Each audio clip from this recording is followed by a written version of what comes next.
चला सर्वांना सुप्रभात. आपण वाचत आहोत पिरामिडची किस्सा पुस्तक. तर दुसरा आता प्रकरण आहे पिरामिड मधील साक्षात्कार. तर हा जो साक्षात्कार आहे इजिप्त मधल्या पिरामिडचा डॉक्टर पॉल ब्रंटन या ऑथरच्या पुस्तकाबद्दल हे पुस्तक मी वाचले आहे आपल्याकडे हे. तर त्याच्यामध्ये त्यांनी स्वतः आधी त्या इजिप्तच्या पिरामिडमध्ये जाऊन स्वतः एक्सपिरियन्स केलं की काय आहे नक्की हे पिरामिड. त्यांना कोणी जाऊन देत नव्हतं, पण वापरच होत नव्हता ना पिरामिडचा. पण ते एक रात्र गेले. पण तिथे रात्री त्यांना बरेच अनुभव आले. ते याच्यात त्यांनी थोडक्यात मी सांगते की हे खूप सुंदर आहे ऍक्च्युली. या पुस्तकामध्ये वाचायला एक रहस्यमय स्टोरी सारखं आहे. ते कसे जातात इजिप्तमध्ये, त्यांना काय काय अनुभव येतात, पिरामिडबद्दल लोक काय काय सांगतात. पण त्यांनी ठरवलं की जाऊन बघायचं आतमध्ये. त्यावेळची गोष्ट आहे ही. तर आता तर सगळेच जातात, पण त्यांच्या ऑथरचं हे जे पुस्तक आहे डॉक्टर ब्रटन, त्याच्याबद्दल सांगतात की आता बघा ते त्या रात्री गेल्यानंतर काही त्यांना अनुभव आले, अतिइंद्रिय अनुभव आले पिरामिडमध्ये. तर योग निद्रेतच गेले. काही क्षणातच ब्रंटन योग निद्रेत गेले. नंतर त्यांना जाणवले की हळूहळू त्यांचा आत्मा शरीराबाहेर निघून हवेत तरंगत आहे. ब्रंटन सांगतात की आता त्यांना त्या तरंगत्या अवस्थेत त्यांचा निद्रिस्त देह दिसत होता. म्हणजे बॉडीच्या बाहेर गेले ते ऍस्ट्रल, हे आपण म्हणतो तसं. तर निद्रित देह दिसत होता. नंतर ते तसेच पिरामिडच्या शिखर टोकापासून ते सर्व क्षेत्रात फिरले. सोनेरी प्रकाशात त्यांनी समग्र पिरॅमिड भ्रमण केले व पुन्हा शरीरात प्रवेश केला. योगनिद्रेतून जागे झाल्यावर ब्रंटननी घड्याळ पाहिले.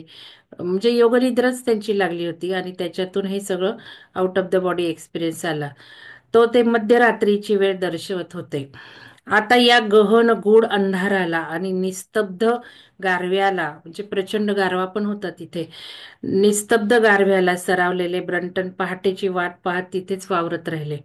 सकाळ होताच ते बाहेर पडले आणि पुढे त्यांनी आपले अनुभव एका निबंधात लिहून ठेवले. तत्वज्ञ होते. तत्वज्ञ बॉल ब्रंटन यांनी पिरामिडमध्ये घेतलेला योगिक अनुभव भारतीय योग तज्ज्ञांच्या दृष्टीने चिरपरिचित वाटण्याची शक्यता उघड आहे. योग समाधी साधनेत यासारखेच अनुभव होत. तर असा त्यांना अनुभव आला. तर 19व्या शतकारंभी योग प्रक्रियेतून आत्मभ्रमणाद्वारे पिरॅमिड दर्शन करणारा पाश्चात्य ब्रंटन आणि 20व्या शतकातील तुमच्या आमच्यातील डॉक्टर वर्तक, म्हणजे आता हे out of the body experience सगळ्यांनाच प्रचलित झालेत. पण हे 19व्या शतकात यांनी पाल ब्रंटनने घेतलेत पिरॅमिडमध्ये. तर ज्ञात परंपरावादी वैज्ञानिक सत्यापेक्षा काहीतरी अर्थक्य असे नवविज्ञान जाणीवांना स्पर्श करत आहे, जे चेतना चिंतामणीच्या प्रकाशकडा दाखवत आहे. चेतना चिंतामणी म्हटलंय बघा पिरॅमिडला. त्यामुळे पिरॅमिड सारखी स्थाने ही मृत वस्तू व व्यक्तींची मरणोत्तर उद्धार करती स्थाने न राहता योग साधना प्रशाला असण्याची शक्यता जास्त बळवते. पिरॅमिड हे पराशक्तीचे परावर्तक केंद्र असल्याचे सिद्धीकरण आपल्याला त्याच्या लोकोपयोगी व लोककल्याणकारी स्वरूपाचेच प्रत्युत्तर आणून देतात. पीडा विनाकशम पीडा विनाशकम असे ज्याबद्दल म्हणता येतं त्या पिरॅमिडची रचना, पद्धती, तत्सम शिखार रचना, आराखडा भारतातील दक्षिण प्राचीन मंदिरातही आढळतो. तर हे पिरॅमिडचं दक्षिणेतल्या मंदिरांमध्ये सुद्धा दिसतं. आता श्रीलक्ष्मी यंत्राबद्दल बघा काय लिहिलेलं आहे. पिरॅमिडची ज्यामितीय, म्हणजे जॉमेट्रिकल असेल मला वाटतं, पिरॅमिडची ज्यामितीय रचना पद्धती भारतीय वैदिक परंपरेतील तंत्र यंत्र शास्त्रात आढळणाऱ्या अनेक आकृतींशी मिळती जुळती आढळते. श्री शंकराचार्य विरचित श्री यंत्रामध्ये त्रिकोणाकृतीला असलेले अत्यंत महत्व लक्षणीय आहे. हे श्री लक्ष्मी यंत्र मानवी जीवनाला निसर्गाचे उत्प्रेरक वरदान असल्याचेही सिद्ध होते. पिरॅमिडची ज्यामितीय अचूक रचना पद्धती, साधलेले कोन हे विशिष्ट उद्देशीय सिद्ध होतात. ज्या गिझा पठारावर ते बांधले आहेत त्याचे क्षेत्रफळ काढून, आता हे सगळं त्या आकाराचे पण म्हणजे आश्चर्यकारक काही येतं, भागाकार केला, गुणाकार केला, तर ते सांगितले ऑथरनी, त्यांच्या लांबीचा, उंचीचा वगैरे. पिरॅमिड हे दैवी ज्ञान व जगाला श्रीयंत्र तुम्हाला माहितीच आहे. श्रीयंत्रात पिरॅमिडचेच ते आकार आहेत, त्रिकोणात्मक जे दर्शवलेले आहेत ते. आपण बघतो पिरॅमिडची ऊर्जा किती आहे. याबद्दल माझा अनुभव सांगते. पिरॅमिडवर पेंटिंग काढणं चाललेलं आहे. आणि तुम्ही बघितलेच किती सुंदर सुंदर अमृता मॅडम, रॉक्झी मॅडम, त्यांची मुलगी यांनी रेखाटले. आपल्या रुपाली मॅडमनी, श्रद्धा मॅडमनी, सविता मॅडमनी मदतही केली. जवळजवळ सगळ्यांचाच हात त्याला लागला. तर हे चित्र मी सिलेक्ट केले. आधी त्यांना काढायला लावले आणि मग मी सिलेक्ट केले. तर माझ्या मनामध्ये एक जॉमेट्रिकल शेप्स काढायचे होते भिंतीवर. म्हणजे काढायचेच आहेत आपल्याला अजून. लाईट कोड्स काढायचे आहेत. आता लाईट कोडचे तुम्हाला सांगितले रिझल्ट काय आले, ऊर्जा बघितली आम्ही.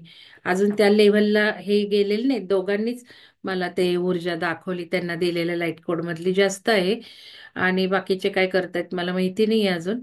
त्यांनी काय दिलेलं नाहीये. तर हे झालं ते लाईट कोड्स. ते तुम्हालाही घ्यायचेच सांगितलं. हे रिझल्ट आले की, कारण ती एक लाईट कम्युनिकेशन आहे ब्रह्मांडाची. आता कसं झालंय, ऊर्जा एवढी वाढली आहे ना, तर आपण जे म्हणतो ना आपल्याला गायडिंग ऊर्जा आहे, आपल्याला गायडिंग ऊर्जा आहे, आपण सगळे अनुभव घेत चाललो. बरोबर, हे काही सगळे योगायोग आहेत का सारखे सारखे? तर ही जी गायडिंग ऊर्जा आहे ती म्हणजे ब्रह्मांडाशी सुद्धा कम्युनिकेशन आपलं आता व्हायला लागलंय.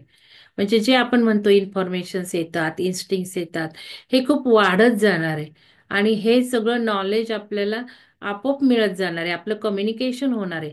व्यक्ती व्यक्तीमधलं कम्युनिकेशन नसून आपलं झाडांशी कम्युनिकेशन होणार आहे, आपलं प्राण्यांशी होणार आहे, ब्रह्मांडाशी होणार आहे. हे खूप वाढत जाणार आहे आता या ऊर्जेमध्ये. तर याच्यामध्ये हे जे शेप्स आहेत, जॉमेट्रिकल शेप्स, तर ते मला असं अंतप्रेरणा होती की या पिरॅमिडच्या वॉलवर आपण हे शेप्स काढायला पाहिजेत. आता मला जे काही वाटतं ते मी नेहमी चेक करते, मी बरोबर आहे का, मी बरोबर आहे का. मग आपल्या अमृता मॅडमशी चर्चा झाली. कारण मला माहिती आहे ते क्रिस्टल मंडलामध्ये या जॉमेट्रिकल शेप्समध्ये आपल्याला क्रिस्टल्स ठेवायचे असतात, घरात ग्रिड्स तयार करायच्या असतात. तर हे मला माहिती होतं, कारण तो कोर्स खूप दिवस झाले मनात घ्यायचा आहे. 1-1.5 वर्ष झालं घ्यायचा. क्रिस्टल कोर्स लॉन्च केला त्याच्या आधीपासूनच आहे की इथपर्यंत जायचंय आपल्याला क्रिस्टलमध्ये. कारण वरती आकाशात वरच्या ह्याच्यामध्ये क्रिस्टल सिटीच्या सिटी तयार झाल्या, ते तुम्हाला सांगितलंय मी. आणि मी काल डॉक्टर अमृता मॅडमशी फोनवर बोलले. आणि मला ज्या वेळेला त्यांच्याशी बोलावंसं वाटत होतं, काहीतरी त्यांना म्हणायचं होतं, काय माहिती, विचारायचं होतं काउन्सिलिंग बद्दल, आपल्या शिवसर्वोदयच्या काउन्सिलिंग बद्दल. आणि मला त्यांना फोन करावा असं वाटलं, पण मी टाळला. म्हटलं कशाला आपण फोन करायचा, आता ग्रुपवर टाकलंय ना. म्हणजे काही वेळेला असं होतं ना, आपण त्रास देतो किंवा काय. तर म्हणून मग मी टाळलं. 3दा मनात आलं माझ्या, आणि 3दा टाळलं. तेवढ्यात मॅडमचाच मेसेज आला की मी फोन करू का. किती फास्ट होतंय बघा. आता हे काही आश्चर्य राहिलेलं नाहीये. मला तर वाटतंय ते होतंय, वाटतंय तुमच्यातलं माझ्यात येते, माझ्यातलं तुमच्यात जाते, हे तर आपण बघतोच आहे सारखं. त्यामुळे काल काय मला आश्चर्य वाटलं नाही. करा म्हटलं, मी काय, माझंच काम झालं. त्यांना मी फोन करायच्या ऐवजी माझा जो रेजिस्टन्स होता, कशाला त्यांना आता अजून परत फोन करू. वेळ जातो मग आम्ही बोलायला लागलो की. आणि मग काय 1-1.5 तास काल बोललो असेल. किती आले लोक, काय काय झालं, मग मुलगा पण रागवलाच. फोनवरच असते सारखी, सगळं झालं ते 1-1.5 तास झालं बहुतेक आमचं बोलणं, खूप वेळ झालं. त्याच्यामध्ये खूप आले 2-3 लोक. तर ते झालं. तर त्यांचा फोन आला, मग चर्चा झाली. मग मी त्यांना सकाळी हे टाकलंच होतं, काही आपले व्हिडिओज. आणि काय माझे एक्सपिरियन्स चालूच असतात सतत. तर त्यांना काय पेंटिंगचं बोलायचंच राहिलं, साधकांबद्दल 2-3 झालं. म्हटलं ह्यांना बाहेर काढलं पाहिजे बरं का मॅडम, निगेटिव्हिटीतनं. ह्यांना बाहेर काढलं पाहिजे. बाकी सगळं चांगलं आहे, पण खूप निगेटिव्हिटी डोक्यात शिरलेली आहे.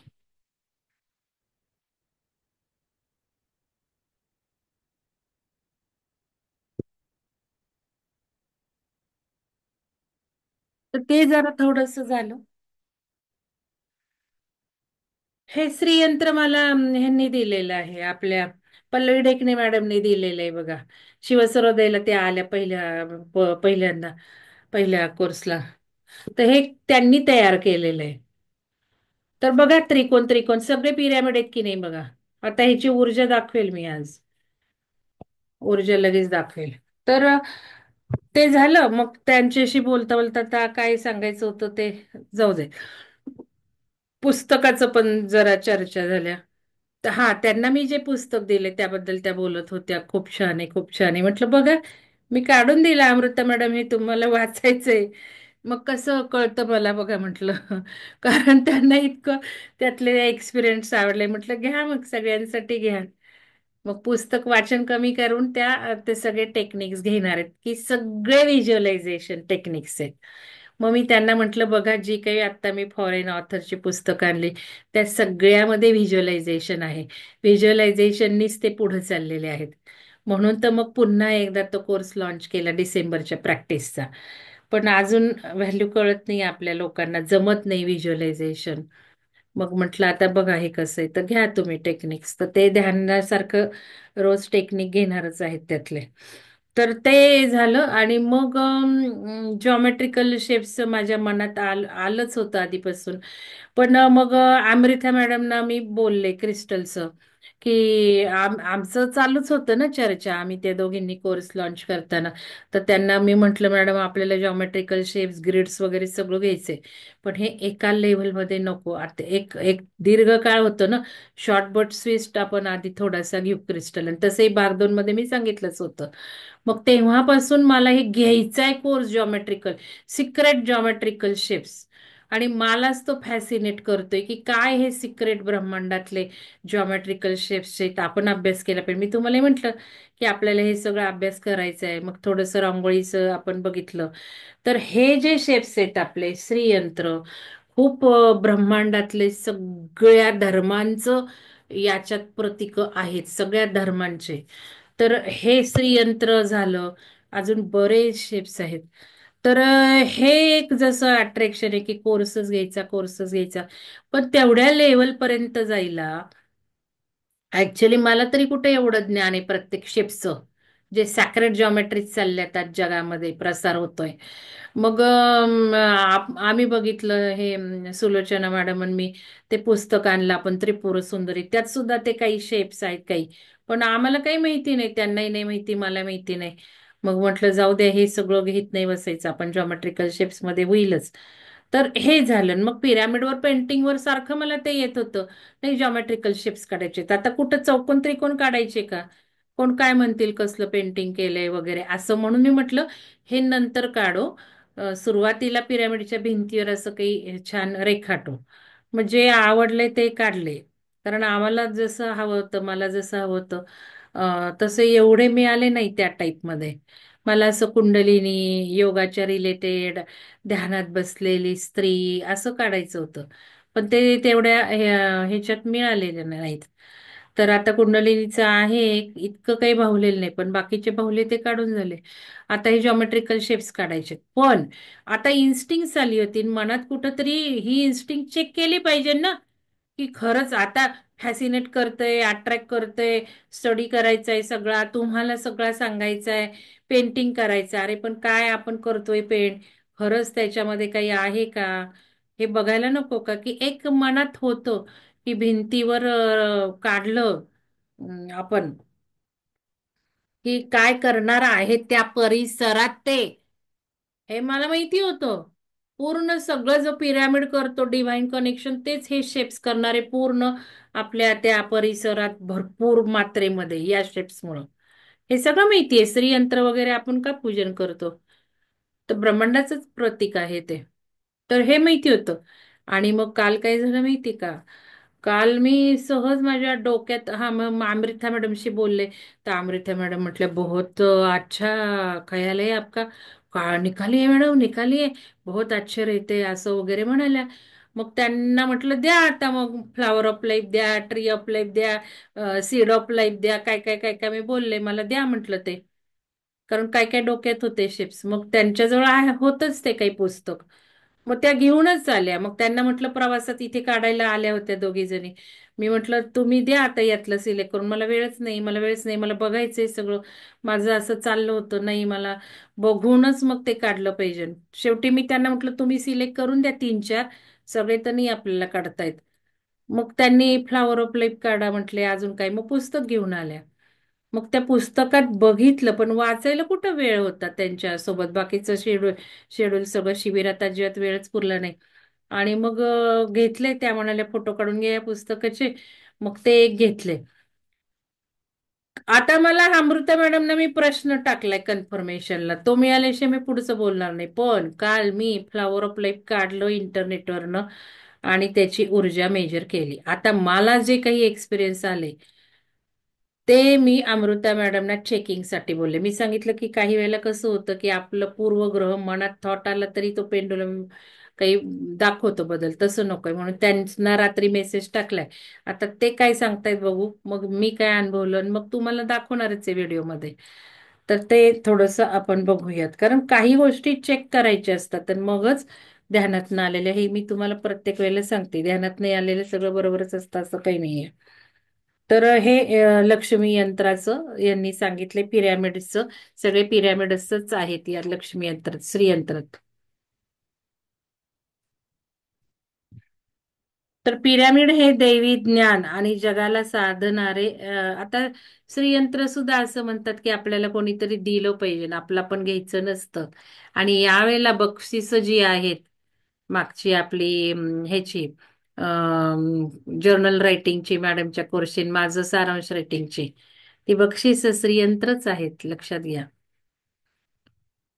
पिरामिड हे दैवी ज्ञान आहे, म्हणजे त्याचे हे स्टिकर्स आहेत तसे, गोल्डन स्टिकर्स आहेत. तर पिरॅमिड हे दैवी ज्ञान आणि जगाला साधणारे सोपान होत, असेही एक मत प्रचलित आहे. दैवी शक्तीची देवालय, अद्भुततेची पवित्र मंदिरे, अनंताचे महाद्वार अशा काव्यात्मक शब्दांनाही पिरॅमिडचा उल्लेख केला गेला आहे. काल मी 20 पिरॅमिड कॉपर मागवले, काल पोचले ते. 20 मागून ठेवले, कारण मला असं वाटतं हे तुम्ही घेतले पाहिजेत प्रत्येकाने. आणि हे जे याच्यात कमी किमतीचे आहेत, पण त्याला असं इनॅमल नाहीये, मग ते काळं पडतं. ते अजिबात काळं पडत नाही, फक्त याला नुसतं धुवून निघतं, इनॅमल कोटिंग यायला. नाही तर आतमध्ये बघा कसं होतं मग. मग इनॅमल नसेल तर असं काळं पडतं हवेने, ऑक्सिडाइज होत जातं ते. मग घासत किती वेळ बसणार आपण. मग हे आपण नुसतं धुतलं की होऊन जातं, तर हे मी मागून ठेवले. आधुनिक शोधबोध, या अद्भुतरम्य पिरॅमिड समूहाकडे आधुनिक काळात पुन्हा लक्ष वेधले ते 1902 मध्ये प्रथम महायुद्ध काळात.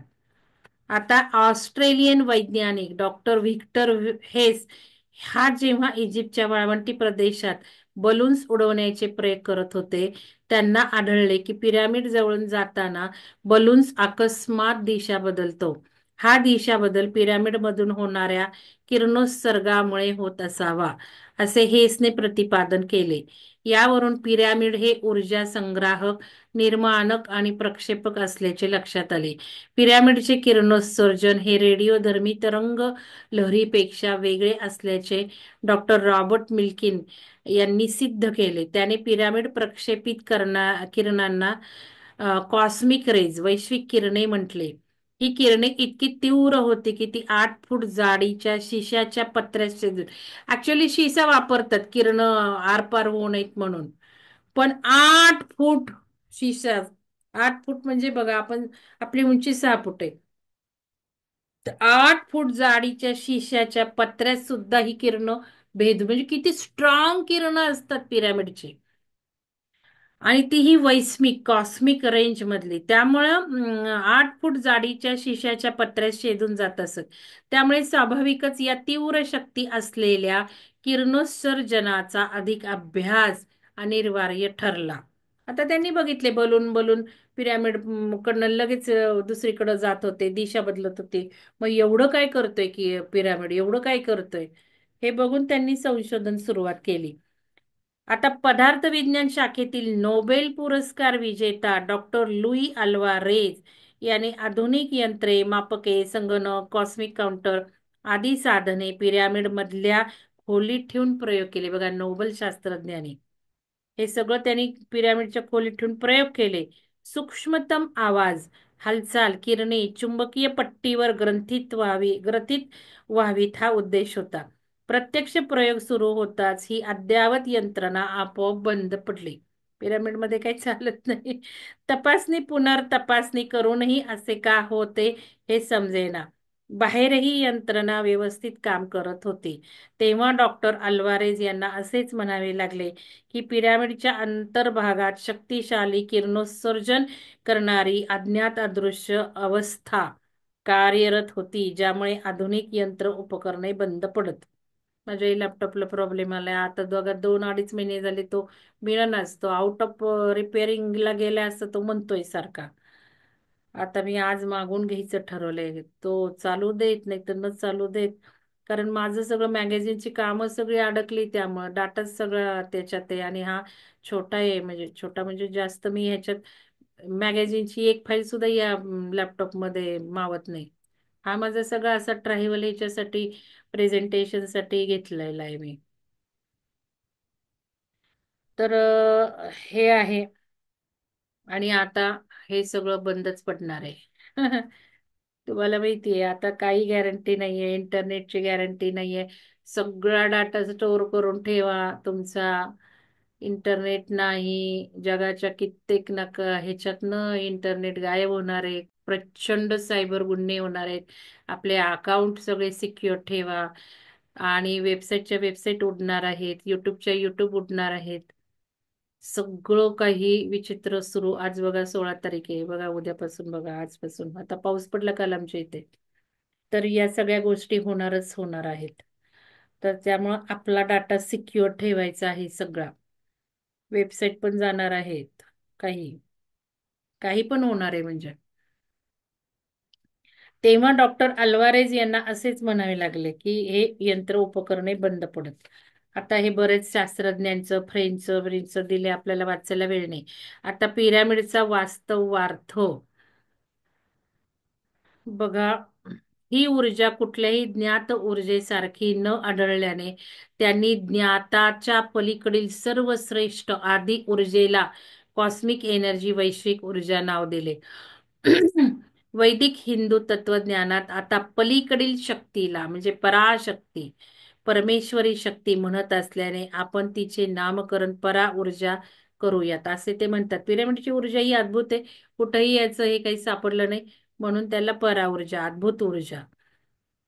आणि ह्यांनी हे सगळे किरण बघितले पिरामिड मधले, आणि किती स्ट्रॉंग किरण आहेत. 8 फूट शिसा सुद्धा ही किरण पार करतात. आणि या किरणांमध्ये सॉलिड गुणधर्म आहेत. हीच किरण जादू करतात. आपल्या शरीरातल्या 20 मिनिटात ब्लड रिपोर्ट बदलतं असं म्हणतात. करून बघायला हवेत आपण. खूप मला असं वाटतं की हे सगळं आपण करायला हवं. ही पराशक्ती, परा ऊर्जा योगी पुरुष समाधी साधनेने किंवा योगिक क्रियांनी प्राप्त करत असत. या प्राप्त शक्तीमुळे अशा योगी साधकांना अलौकिक चमत्कार करून दाखवता येत असत. म्हणजे हे इतकं भौतिक पदार्थांना चलित करणे, वाकवणे, परावर्तित करणे, शब्द शक्तीचे चमत्कार करणे, स्पर्शाने आजार बरा करणे आदी पराशक्तीचे चमत्कार होत. संतांच्या चमत्काराचा उद्देश श्रद्धा विश्वास जागून लोकांना विहित कर्मास कार्यप्रवण करण्याचा होता. त्या मार्गे सर्व प्राणी मात्रांबद्दल अपार करुणा, वात्सल्य, प्रेमभाव होता. अशा संतांचा आविर्भाव प्रत्येक देशात, प्रत्येक धर्मात झालेला आहे. आता चैतन्य विज्ञाना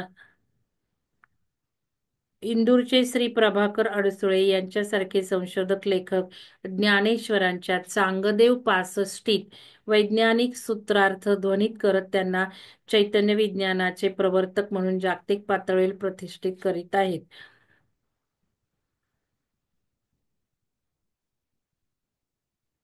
आता यांनी विश्वनाथ, प्रणव ओंकार सगळं हे दिलेलं आहे.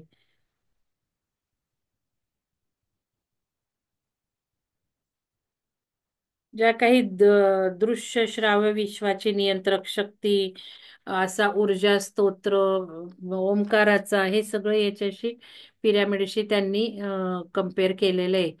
चैतन्य विज्ञानाची सांगड घालता पिरामिड विज्ञानाची कशी घालता येते हे सगळं त्यांनी पुढे एक्सप्लेन केले. डॉक्टर जोसेफ राईन यांचं जे काही मेंदूमध्ये मानवाच्या मेंदूमधले असामान्यत्व असतं त्याबद्दल त्यांनी सांगितलंय. कित्येक लोकांच्या वैज्ञानिक कसोटीवरही परीक्षण घेण्यात आली पिरॅमिडची. ही विशिष्ट पराशक्ती परा ऊर्जा संचारजन्य आहे असेही आपल्याला म्हणता येईल. या परा ऊर्जेचे चमत्कार आपल्याला पिरॅमिड प्रतिकृतीतून घ्यायची सोय उपलब्ध आहे.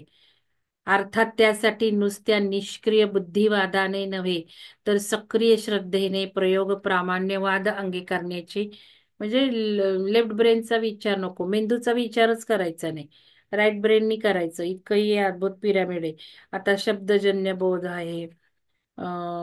पिरॅमिड पिरॅमिड याचा अर्थ इथे त्यांनी रामशक्ती कृपा असलेले असा अर्थ दिलेला आहे. पिरॅमिडचा अर्थ रामशक्ती कृपा असलेले. इजिप्तमधील रामी सीस राजांसारखी नावे लक्षणीय आहेत.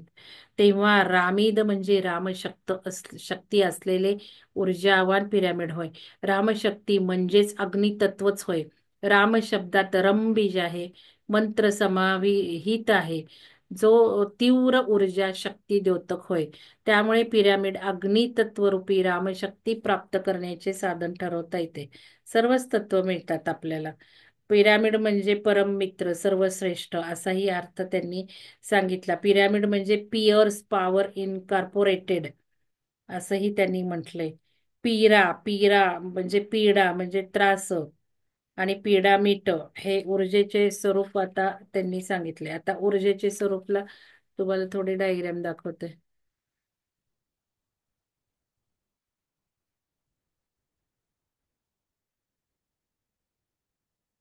तर ऊर्जेच्या स्वरूपाला आता मी बऱ्याचदा सांगतच ते पिरॅमिड मध्ये काय होतं. इथून आकाश तत्व येतं, ईशान्येकडनं येतं जलतत्व, नैऋत्येकडनं येतं पृथ्वी तत्व, वायव्येकडनं येतं वायू तत्व आणि आग्नेयेकडनं येतं अग्नितत्व. हे चार तत्व खालचे येतात आणि पाचवं आकाश तत्व येतं. सगळ्या ह्या ज्या बाजू आहेत ना पिरॅमिडच्या, आपण ते अँगल विशिष्ट बनवलेला आहे. त्या अँगलमुळं साध्या खराट्याच्या काड्या जरी आपण या अँगलमध्ये केल्या तरी तेच प्रभाव द्यायला लागतात. सगळी जादू पिरॅमिडची आहे ती या अँगलमध्ये आहे. त्यामुळे अँगल परफेक्ट बनावा लागतो.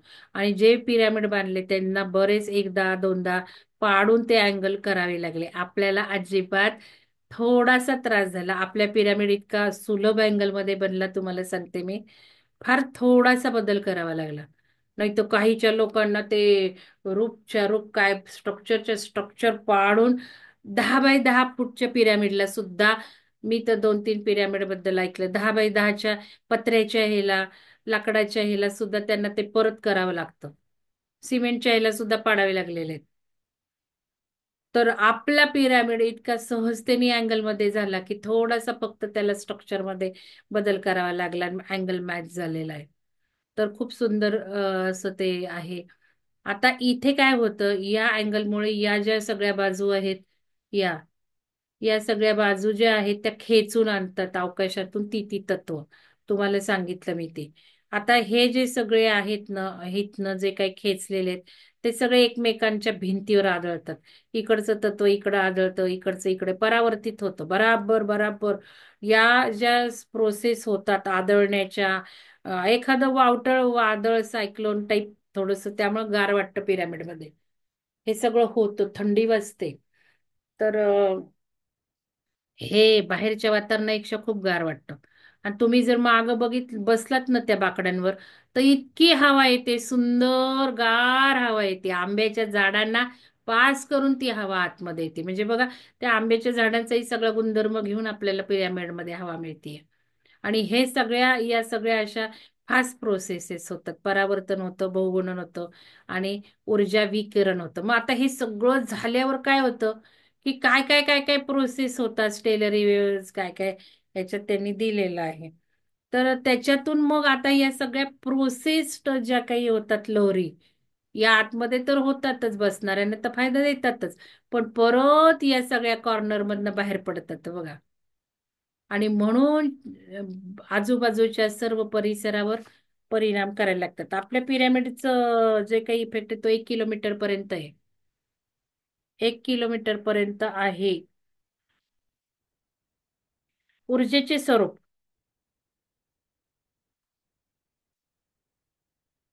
आधी ऊर्जेपासून सर्व पदार्थाची निर्मिती झाल्याचे भौतिकशास्त्र म्हणते. आत्मिक भौतिक ऑकल्ट फिजिक्स मध्ये वस्तू मात्रच नव्हे तर भावनिक, बौद्धिक, तरल वस्तू मात्र समाविष्ट असते.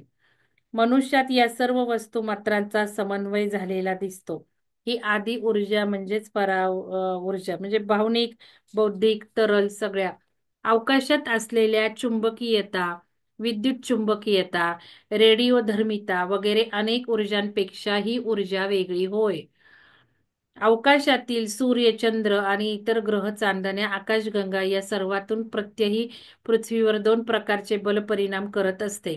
एक पराऊर्जा बल हे पिरॅमिडवर झेपणाऱ्या किरणांचे प्रमुख संवेगी असते. पिरॅमिड आकार माध्यमातच आढळणारा ऊर्जा चमत्कार विशिष्ट कोनाकृतीमुळे आढळतो. शिखरस्थ टोकातून परा ऊर्जा आकृष्ट होते व आत वर्तुळाकृती परिभ्रमण करीत परिवर्तनाच्या नियमाप्रमाणे केंद्रस्थानी एकटवते व ती एकटवते, तीव्र होते केंद्रस्थानी मध्यभागी. म्हणून तर तुम्हाला मी इथे बसा म्हणते, पण सगळे अनुभव घेतले पाहिजे सगळीकडे बसून. हे स्पेक्ट्रम एनलायझर मशीननेही दर्शवले आहेत. हे सगळे त्यांनी एक्सपेरिमेंट केलेले आहेत. हे विद्युत चुंबकीय सदृश्य ऊर्जा बल बाहेर त्या मानाने कमी असते. आता सगळं मॅग्नेटिक फील्डच तयार होतं ना, बाहेरपेक्षा जास्त होतं. पिरॅमिडची त्रिकोणाकृत आकार विशेषातून हे परा ऊर्जा बल भौतिक पदार्थावर आणि आत्मिक वस्तुमात्रांवर विशेष प्रभाव पडते. ज्यांना आत्मे आहेत त्यांना जास्त प्रभाव पडते. हे प्रभावन विद्युत चुंबकीय विकिरण स्वरूपाचे असते. आता त्यांनी बरोबर इलेक्ट्रॉन, न्यूट्रॉन सगळं जे काही आहे ते म्हटले. अत्यंत क्षीण तरंग लहरीवर प्रक्षेपण करणारे अणू हे रेडिओ ट्रान्समीटर असतात. मनुष्य स्वतः आणि इतर सर्व वस्तू मात्र सतत किरणोत्सर्जन करत असतात. प्रत्येक अणू हा रेडिओ प्रक्षेपासारखा काम करत असल्याने पिरॅमिडची आण्विक ऊर्जा 4 खालील कोपरे व 5वा कोपरा यामधून बाहेर पडते. इथून बाहेर पडते म्हणून इथेही बसलं पाहिजे. ही सगळी जी काही ऊर्जा झाली आहे जादूमय सगळी ती इथून बाहेर पडते. कारण परत वरून येते, परत त्या प्रोसेस चालूच राहतात ना. हे कोपरे खालील 4 कोपरे व 5वा शिखर कोपरा यामधून बाहेर पडते. हे कोपरे नानो वेव्ह तरंग लहरी प्रक्षेपक म्हणून काम करतात. नानो वेव्ह तरंग. आता मला ध्यानातून आलं होतं, पर्सनल मला काही इन्स्टिंक्ट्स आले, कोणाला काय कोणाचे काय प्रॉब्लेम आहेत त्याप्रमाणे. तर एका मॅडमना मी सांगितलं आपल्यातील साधकांना की इथे या ह्याला तोंड करायचं, या हाताला या ह्याला तोंड करून बसा. आणि त्या तेव्हा जेव्हा दोनदा तीनदा बसले त्या त्यांचं कमी झालं. तर हे पण बघितलं. आणि तुम्हाला पण ध्यान घेतलं बघा ईशान्येकडे, ईशान्य कोपऱ्यात. त्यावेळेला अमृता मॅडम साठी आलतं पण त्या नव्हत्या ध्यानामध्ये, मग तुम्हालाच सगळ्यांना करा म्हटलं मी. त्यावेळेचा तुमचा ध्यानाचाही अनुभव चांगला होता. कारण तिथे ऑनलाईन ध्यान मी हेमांगन मधून घेत होते. इकडे वायफाय नव्हतं, असे प्रॉब्लेम होते. वायफाय इकडे पिरॅमिडला येत होतं जात होतं, तर त्यामुळे ते जॉईन होऊ नाही शकले. पण मग जे जॉईन झाले ते ऑनलाईन त्यांना मी ते घेऊन टाकलं. तर आता बघा, हे जे काही आहे इलेक्ट्रॉनचे परिभ्रमण क्षेत्रफळ ऊर्जेची वाढ करतात. ही ऊर्जा वाढ परिभ्रमित वर्तुळामुळे वाढत जाते. ती अत्याधिक होताच अणूंचे विलगीकरण होईल व इलेक्ट्रॉन बाहेर उडून जातील. ही ऊर्जा संग्रहित करून ठेवण्याची सोय व क्षमता पिरॅमिडमध्ये नसल्याने ती सर्व बाजूने बाहेर प्रक्षेपित होते, जी 10 नॅनोमीटर असू शकते. हे विद्युत चुंबकीय व बल पिरॅमिडच्या आत जास्त असते, जे एन्झाईमचे कार्यबळ वाढवते. म्हणून पिरॅमिडची ही ऊर्जा संग्रहण व प्रक्षेपण कार्य मानवी शरीरास अत्यंत उपयोगी पडते. डॉक्टर पायरेडॉक्स म्हणतात की आपण सारे एकमेकांच्या ऊर्जा प्रभाव क्षेत्रात राहत असतो. विश्रांत अवस्थेत माणसाचे ऊर्जा क्षेत्र 15 ते 25 पट परिभ्रमित होत असते, जे शरीराच्या पृष्ठभागाच्या कितीतरी फूट वर विद्यमान असते. आपली शरीर ऊर्जा क्षेत्रात चाललेल्या विविध घडामोडींना प्रदर्शित करत असते. पिरामिड ऊर्जा या ऊर्जेचे बळ वाढवत असते. पिरामिड ऊर्जा ही परा ऊर्जेच्या विद्युत चुंबकीय तरंग लहरी समकक्ष शक्ती शलाकाचे पुनर्प्रसारण असल्याचे पृथ्वीच्या स्वांग परिभ्रमण आणि गतिचक्रामुळे ते ठिकठिकाणी बदलत जाते. त्यामुळे वेगवेगळ्या ठिकाणी वेगवेगळ्या व्यक्तीत पिरामिड ऊर्जेचा प्रभाव जाणवण्यास कमी जास्त वेळ लागू शकतो. पिरामिड ऊर्जेच्या अस्तित्वाचा प्रत्यय आपल्याला साध्या पुठ्ठ्याच्या घरगुती प्रतिकृतीमध्येही येतो. ही ऊर्जा पिरामिडमध्ये तसेच वरील भागात 8 फूट उंचपर्यंत अनुभवता येते. तर बघा, पिरामिडचा शिखर टोकावर आपण दोऱ्याला बांधलेला लोलक छोटासा हलका पदार्थ नेला तर तो विचलित होतो. बघा, तुम्ही ऊर्जा मोजा, पिरामिड आहे तुमच्याकडं. तर हे सगळं काय काय आहे.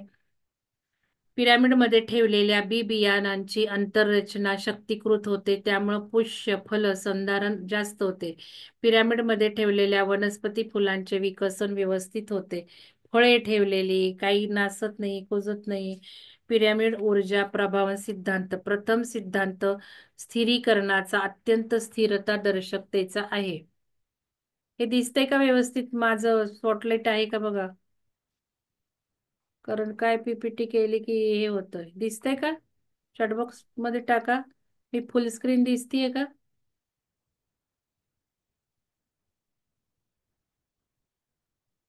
हम्म. ठीक आहे. प्रथम सिद्धांत स्थिरीकरणाचा अर्थ स्थिरता दर्शकतेचा आहे. या सिद्धांताप्रमाणे पिरामिड ऊर्जेच्या प्रभावामुळे सर्व प्रकारची स्थिरता, स्थैर्य, सुख, समृद्धी प्राप्त होते हे जाणवते. हे का व कसे याचे उत्तर पिरामिडच्या त्रिकोणाकृतीत मिळते. आता यातले काही बरेच अनुभव आहेत, मी हे काही वाचणार नाहीये. आता आपल्याला बघायचा उपयोग. पिरामिडमध्ये जर झाडं ठेवली तर ते कसे वळतात, काय काय होतं हे सगळं दिलेलं आहे. ऊर्जेचा स्तोत्र सगळं परत आहे. प्रूफ्स आहेत, काही आकडे आहेत. रक्ताच्या रिपोर्ट्स मधले आकडे आहेत बघा.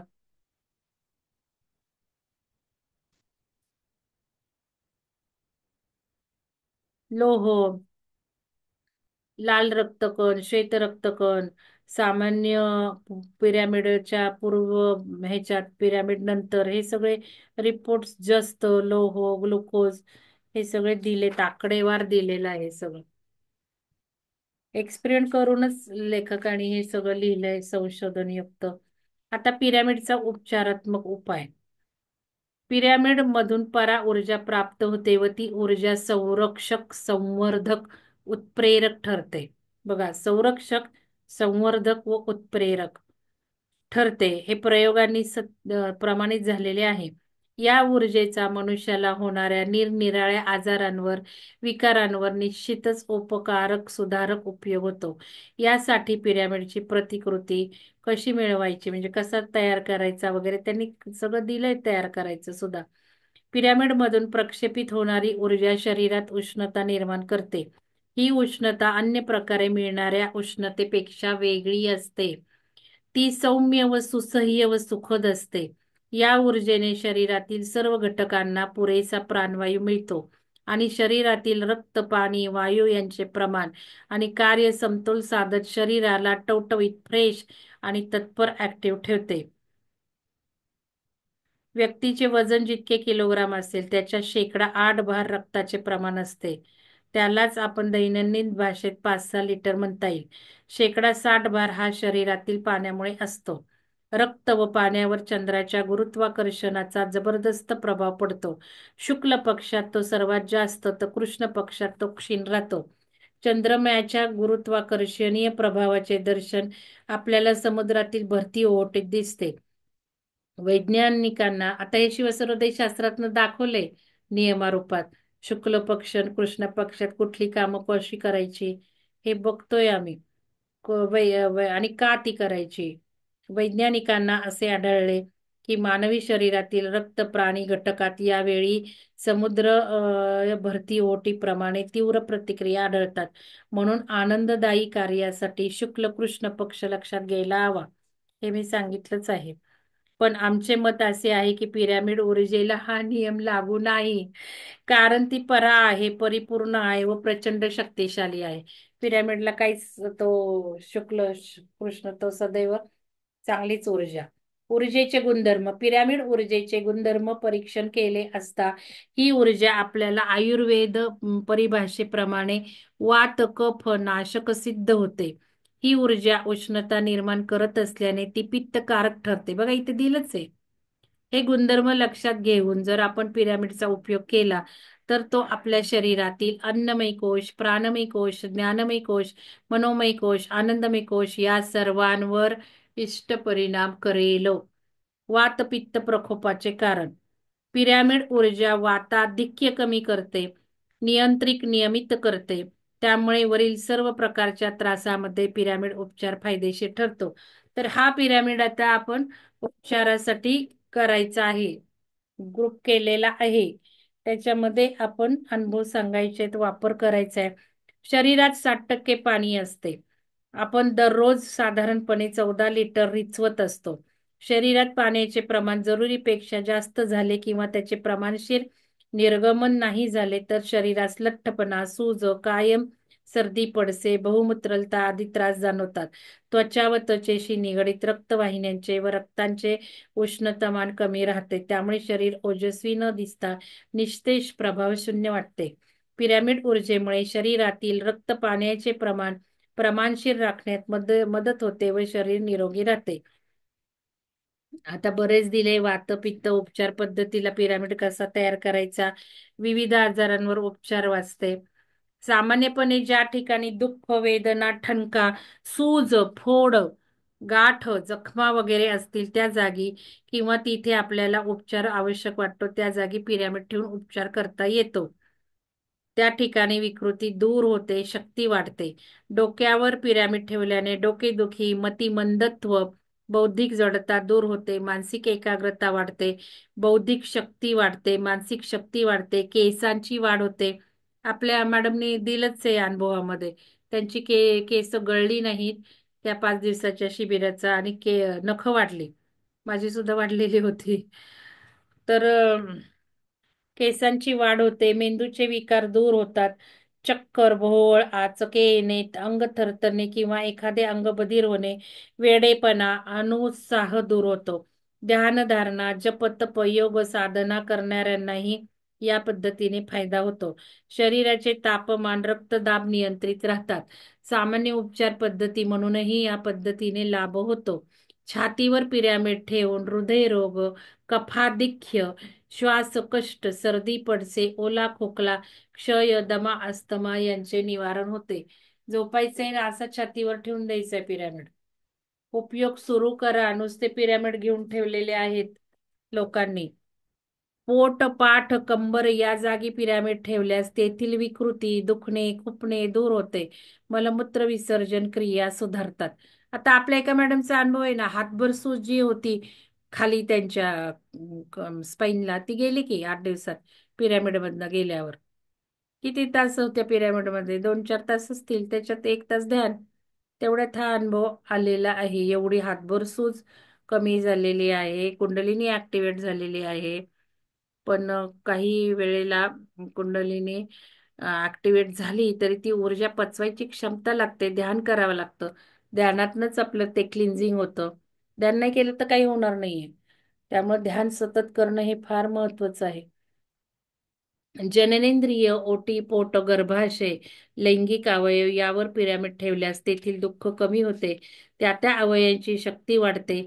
स्त्रियांचे मासिक पाळीचे त्रास, अनियमितता, गर्भाशयाची शुद्धी, पुंसवन कार्याची व्यवस्थितता, लैंगिक दोष या पद्धतीने दूर करता येतात. गुडघे, पावलांवर पिरॅमिड ठेवल्यास पाय सुजणे, दुखणे, गुडघेदुखी, पोटऱ्या दुखणे दूर होते. जखमा, फोड, गाठ, हाडांमध्ये केसासारखी बारीक भेग गेल्यास त्यावर पिरॅमिड ठेवल्यास त्याचे बरे होण्याची प्रक्रिया वेगाने घडते. जखमा लवकर वाळतात. अपघातजन्य किंवा शल्यक्रिया शल्यक्रियाजन्य वेदना दूर होतात. कॅन्सरची गाठ नाहीसे करण्यातही पिरॅमिडचा उपयोग होतो. वेदना निश्चित कमी करता येतात. पिरॅमिडने किडनीचे कार्य व्यवस्थित चालते. पिरॅमिड उशाजवळ ठेवून निजल्यास किंवा पलंगाखाली पिरॅमिड ठेवून निजल्यास किंवा पलंगाच्या मच्छरदाणीवर ठेवून त्या खाली निजल्यास शांत निवांत प्रगाढ झोप लागते. लहान मुलांची बौद्धिक वाढ छान होते. पिरॅमिड आकाराची मच्छरदाणी लावून झोपणे. आता हे सगळं अमेझॉनवर अवेलेबल आहे बरं का. पिरॅमिड पिरॅमिड बेड सुद्धा आलेले आहेत.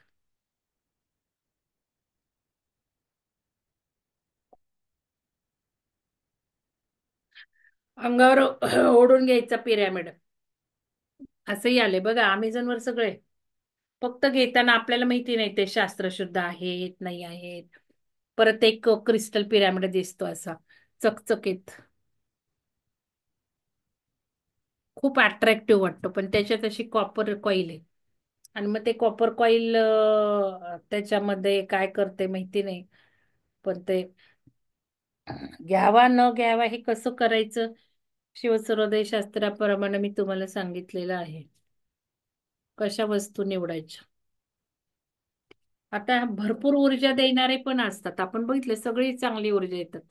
पण आपल्याला लाभदायक आहे का? कालच्या ते क्रिस्टल व्हिडिओत सांगितलंय बघा. तो ऐका. पिरॅमिड पाणी. पिरॅमिड ऊर्जेने पाणी प्रभावित केल्यास त्यातील घटकात परिवर्तन होते. ऑक्सिजनची मात्रा वाढते. हे पाणी शुद्ध स्वच्छ तर होतेच. पण त्या जोडीला शक्तीकृत होऊन औषधी गुणधर्म होतात. हे पाणी वात, कफ नाशक, पित्तकारक, उष्णतावर्धक, शक्तिवर्धक सिद्ध होते. बघा पित्तकारक म्हटलेच इथे मी अनुभवलंय. पण शक्तिवर्धकही होते. जास्त नाही प्यायचं थोडं प्यायचं. आता हा जो ग्लास आहे हा ग्लास आहे असा रात्री घालून ठेवू शकतो की नाही आपण. बघा बरं. किंवा कळशीवर ठेवतो. कळशीवर ठेवून द्यायचा दिवसभर. लोक घरातले सगळे पाणी पितात त्याने. तर याच्यामध्ये तुम्ही औषधं ठेवू शकता. होमिओपॅथिक, आयुर्वेदिक, ॲलोपॅथिक नाही. त्यातली निगेटिव्हिटी वाढणार. ॲलोपॅथिक औषधं सगळी निगेटिव्हच असतात. आपण बिलीप मध्ये बघितलंय ते सगळं. जास्त डिटेल नाही मला घेता आलं. पण त्यामुळं ॲलोपॅथिक औषधं नाही ठेवायची पिरॅमिडमध्ये. पिरॅमिड पाणी पिल्याने मधुमेह, डायबिटीस, लठ्ठपणा, पचनसंस्थेच्या तक्रारी, पोट दुखणे, मुरडणे, लघवीचे विकार, पाळीचे त्रास, योनी विकार, सर्दी, कफ, खोकला, क्षय, श्वासासकट, दमा, अस्थमा, नाक सोडणे, गळा साकळणे, आवाज बसणे, शक्ती क्षीणता, लैंगिक दुर्बलता या स्वरूपाच्या सर्व तक्रारी दूर होतात.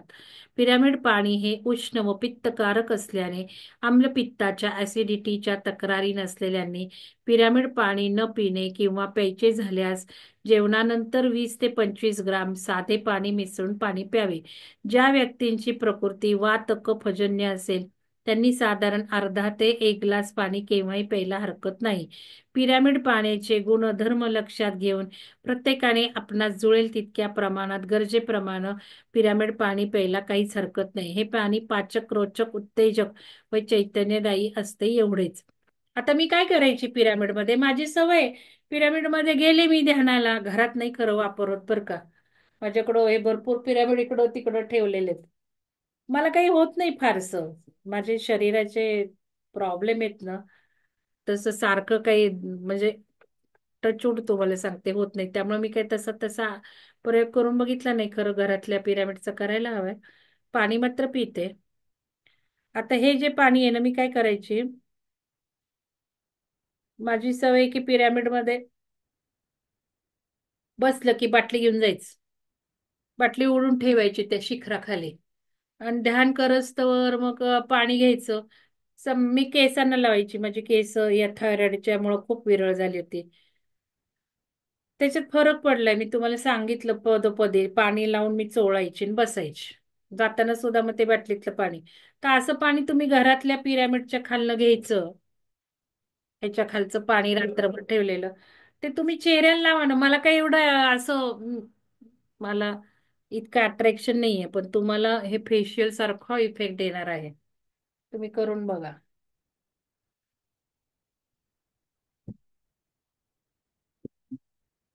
रोज लावून बघा पिरॅमिड पाणी चेहऱ्याला. हे माझ्याकडं बघा असंच माझ्या स्टडी रूम मध्ये भांड असतं. हे बघा असं माझ्या स्टडी रूम मध्ये भांड आहे हे पाण्याचं. मी काय करते, घरातले पण हे मी खूप वापरलेले घरातल्या आतमधल्या सगळ्यांसाठी. हे बघा असं ठेवून द्यायचं. असं पाण्याच्या भांड्यावर वापर करायचा आहे तुम्ही. कॉपरची भांडी शक्यतो वापरा पाणी प्यायला. या पिरॅमिड खाली तुम्ही क्रिस्टल चार्जिंगला ठेवू शकता, औषधं ठेवू शकता, फळं ठेवू शकता, भाजीपाला ठेवू शकता. करून बघायचे प्रयोग. कोथिंबीर ठेवली किती दिवस राहते बाहेर. सफरचंद तर माझं 3-4 महिने काही झालं नव्हतं. तर हे सगळे प्रयोग तुम्ही करून बघा. वापर करा. पिरॅमिड पाण्याने रोज चेहरा धुतल्यास पिरॅमिड पाण्याने चेहरा रोज धुतल्यास तो तजेलदार, टवटवीत, उजळ दिसतो असा काही लोकांचा अनुभव आहे. मी काही करून बघितलेलं नाही. आंघोळीच्या पाण्यात 2-4 ग्लास पिरॅमिड पाणी टाकून आंघोळ करणे काहींना प्रसन्नता देणारे स्फूर्तिप्रद वाटते. रोपांना, वेलींना हे पाणी दिल्यास त्यांची वाढ चांगली होते, फळे फुले अधिक येतात असाही काही प्रयोगकर्त्यांचा दावा आहे. आता पुष्कळ गार्डनमध्ये पिरॅमिड उभारलेत त्यांनी. खरं माझाही विचार आहे आपल्या बागांमध्ये, तिथल्या ज्ञानकुंज, हेमांगण, पिरॅमिडच्या परिसरात छोटे असे प्रायोगिक पिरॅमिड करून झाडांवर लावायचे. पण तेवढं व्हायला आता आहेत नंबर बिंबर घेऊन ठेवलेले आहेत. पण बघू आता कधी योग येतोय. पिरॅमिडच्या इफेक्टने पिरॅमिड मधले जे आंबे आहेत, चिकू आहेत ते जास्त गोड लागतात. लक्षात घ्या. खूप गोडी आहे. पिरॅमिड पाण्याने रोज चेहरा हे झालं. पिरॅमिड पाणी जंतुरहित असल्याने त्यात तुम्ही करा ना, ज्यांच्याजवळ पिरॅमिड हे रोज करा. हे मी आता भांड दाखवलं तसं रात्री ठेवा. सकाळी उठून ते पाण्यात मिक्स करा, मग झाडांना ते पाणी घाला. हे सगळं तुम्ही करू शकता. पिरॅमिड पाणी जंतुरहित असल्याने त्याचा वापर जखमा स्वच्छ करण्यासाठी, लवकर वाळवण्यासाठी करता येतो. काही लोकांचे म्हणणे आहे की कपडे धुवायसाठी पिरॅमिड पाणी वापरले तर ते कपड्यांना अधिक उजळ करण्यास मदत करते. बघा काय काय आहे. हँडपंप किंवा विहिरीच्या जड पाण्यावर पिरॅमिड झाकून ठेवले तर ते पाणी हलके, स्वादिष्ट, पाचक बनते. गढूळ पाणी निवाळण्यासाठी पिरॅमिडचा प्रयोग करता येतो. बघा, हँडपंप विहिरीच्या जड पाण्यावर, विहिरीवर सुद्धा पिरॅमिड ठेवू शकता. गोठ्या गोठ्यात पिरॅमिड बांधलेले आहेत बाकीच्या स्टेटमध्ये. पिरॅमिडचा प्रसार झाला नाही तो महाराष्ट्रातच कमी आहे. कारण महाराष्ट्रात अतिबुद्धिवान लोक ना. जेवढं बुद्धिवान तेवढे जड. लेफ्ट ब्रेनी विचारच करायचा नाही असं आपलं शास्त्र सांगतं. बुद्धिवादी लोक ब्रेनचा वापर करतात, त्यामुळे या सगळ्या गोष्टींना मुकतात. मोठमोठ्या पाण्याच्या टाक्या, भांडी, मडके, पिंप, कळशा, घागरी वगैरे कशावरही 15 ते 25 मिनिटं पिरॅमिड ठेवले तर प्रभावित पाणी 15 ते 25 मिनिटात बघा हे पाणी शुद्ध निर्जंतुक होते. पिरॅमिड खाली 250 ग्रॅम पाणी भरून ठेवले असता ते 15 दिवसात 21 ग्राम कमी झालेले आढळले. पिरॅमिड खाली येणाऱ्या तरल पदार्थांचे बाष्पीभवन होते हे केरहूनच्या प्रयोगांनी ज्ञात झाले. पिरॅमिड प्रभावित पाण्याने वात, कफ निवारण होते. मलमूत्र विसर्जन कार्य सामान्य नीट होते. हे सगळं आपण बघितलं. गळा बसणे, नाक चोरणे, परत परत तेच दिले. पिरियड बद्दल, महिलांच्या रोगांवर दिले. आता हे प्राणी प्रभावन, आता उद्या बघू. हेच दिलंय, चित्र दिले बघा, मी दाखवलंच तुम्हाला. हे इथे बघा, पाणी प्रभावन. असं ठेवून द्यायचं तुमच्या पिंपावर, ह्याच्यावर. माझा बरोबर मी भांड बघा ना कसं घेतलंय. ह्याला सुद्धा थोडासा पिरॅमिड टाईपच शेप आहे की नाही बघा, देवळासारखा. निवडून घेतलंय भांड हे. अजून माझ्याकडे पिंप पण आहे कॉपरचा, आतमध्ये येतो किचन मध्ये. ईशान्य कॉर्नरला ठेवायचं पाण्याचं भांड. ईशान्य बाजू ही जलतत्वाची आहे, तसंच संपूर्ण ईश्वरीय तत्व, ईश्वराचं स्थान ईशान्येला असावं. आणि आमच्या घराचं दार ईशान्येला आहे, लक्षात घ्या. त्यामुळं घरात प्रचंड ऊर्जा असते आणि खूप तृप्ती, समाधान देतं. आलेले हे ज्यांना कळतं ते उठत नाहीत लवकर, त्यांना जाणवतं घरात खूप छान. माझे वडील तर नेहमीच म्हणतात खूप शांत समाधान वाटतं. बाकीच्याही ज्या लोकांना कळतं ते म्हणतातच. तर ऊर्जाही घरात जास्त असतेच. तर हे आहे, कारण पिरॅमिड पण मी ठेवलेत बघा घरात. पिरॅमिड पाणी तयार करण्याची पद्धत. बरं, हे आपण उद्या बघू. आता आपल्याला करायचंय ध्यान. चला, उद्या आपल्याला संपवायचे पुस्तक.